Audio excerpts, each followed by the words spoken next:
I do believe there's developments over the future of Christian Eriksen, as we mentioned, with this choice between Man United or Brentford.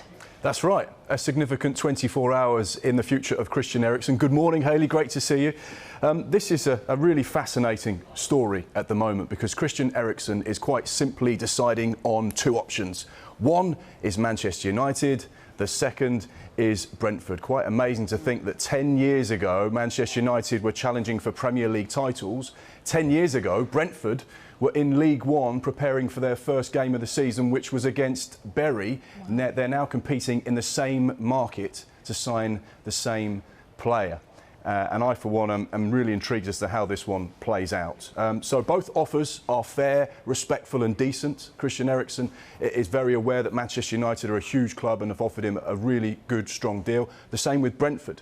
And it really is a head and a heart situation. You can almost weigh up the pros and cons for him deciding to go to either Manchester United or Brentford. Of course, he worked with Thomas Frank as a youngster. He just had a hugely successful spell there, keeping the side in the Premier League. He was the heartbeat of that Brentford midfield from January right through to the end of the season. I think if you speak to most Brentford fans, they would say, without Christian Eriksen, we possibly could have gone down. That's how influential and important he was for us at the back end of last season. It was Thomas Frank and Brentford that gave him the opportunity off the back of everything that had happened with him.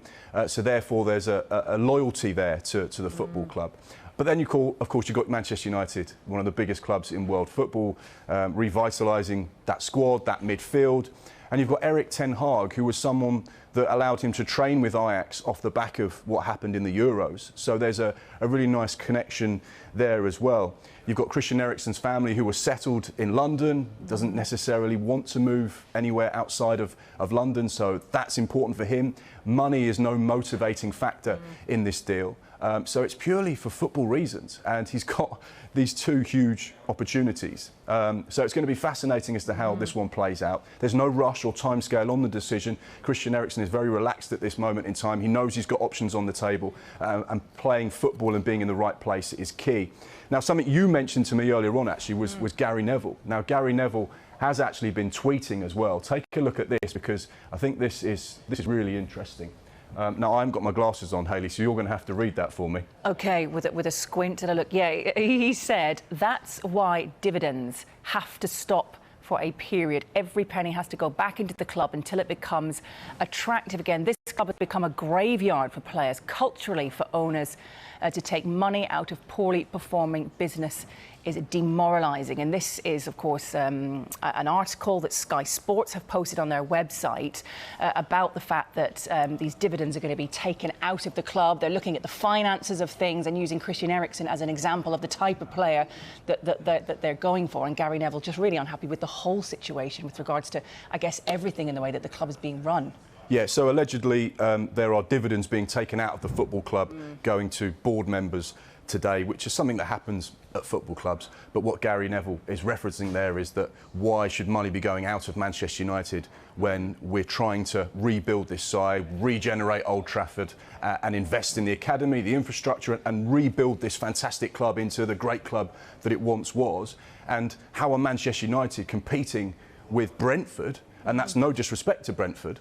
But for a player that, of course, has a lot of quality, but should that be the situation and should money be going out of the club in that way? So really, really interesting. We know that Gary Neville was hugely passionate about Manchester United and is always honest about Manchester United as well. So, yeah, we'll keep our eyes and ears to the ground on this one. Christian Eriksen with a straight shootout decision between United and Brentford. Things would be a bit easier if they got the big bucks for Paul Pogba, but gone on a free. They get absolutely nothing for this, possibly the worst bit of business ever done. Of course, twice for Paul Pogba going to Juventus. When's this deal going to be completed? Well, we're expecting some movement on this deal in the next 24 hours. Today could be a really significant day for the future of the 29-year-old midfielder. What do we know? We know that there's an agreement in place between Juventus and Paul Pogba. Sky in Italy are reporting it's a 3+1 year deal or 4-year deal on the table for him, and this contract is due to start at the beginning of July. And like you say, after 6 years at Manchester United, he is a free agent to decide his future. And I was looking at Paul Pogba's success at Juventus when he was there before as a youngster. Hugely successful, won a whole host of silverware, including 4 Serie A titles. At Manchester United in 6 years, just 2 trophies, the Europa League and the EFL Cup. Arguably, Paul Pogba's biggest success at Manchester United wasn't actually for Manchester United, it was winning the World Cup in 2018 with France. So I think this whole scenario is coming to an end, and I've been talking about Paul Pogba during transfer windows for about 6 years. It almost feels like immediately after he joined Manchester United there was speculation about him leaving, and every single window there's been on-off talks about any potential departure. But I get the feeling that genuinely and wholeheartedly this might be the last day we talk about Paul Pogba making a move in a transfer window. So we're expecting some movement today, but all eyes pointing towards Juventus.